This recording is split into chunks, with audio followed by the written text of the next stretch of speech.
સુરતના ડિંડોલી વિસ્તારમાં મોપેડમાં આગ લાગવાની ઘટના સામે આવી છે। યુવક ડિંડોલી વિસ્તારમાં ભીમનગર બ્રિજ પરથી પસાર થઈ રહ્યો હતો તે દરમિયાન મોપેડમાંથી ધુમાડો નીકળવાનું શરૂ થતાં બ્રિજની સાઈડ ઉપર ઊભી રાખી દીધી હતી। ઇલેક્ટ્રિક બાઇકમાં આગ લાગવાની ઘટના સમયાંતરે સામે આવતી રહે છે। ડિંડોલી વિસ્તારમાં એક યુવક ઇલેક્ટ્રિક મોપેડ લઈને ભીમનગર બ્રિજ પરથી પસાર થઈ રહ્યો હતો તે દરમિયાન એકાએક જ મોપેડમાંથી ધુમાડા અને તણખલા નીકળવાના શરૂ થઈ ગયા। મોપેડ વધુ ગરમ થાય તે પહેલાં યુવકે પોતાનો જીવ બચાવવા માટે એક તરફ ઊભી રાખી દીધી અને પોતે નીચે ઉતરી જાય છે અને ફાયરને કોલ કર્યો। યુવક દ્વારા જાણ કરાત સાથે ડિંડોલી ફાયર દ્વારા ઘટના સ્થળ પર પહોંચીને આગ ઉપર કાબુ મેળવ્યો હતો। જી સાહેબ, આ આગની ઘટના બની હતી, કોલ આવ્યો તો કેવા પ્રકારની આગ હતી, કઈ ગાડી સળગીને ખાક થઈ?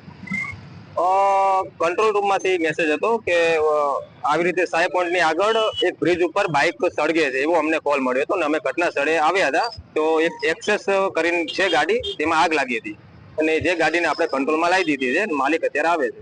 આગ લાગવાનું કારણ હજી કઈ જાણવા મળ્યું નથી। માલિક અત્યારે આવે છે। મુકેશ ગુરવ, દિવ્યાંગ ન્યૂઝ, સુરત।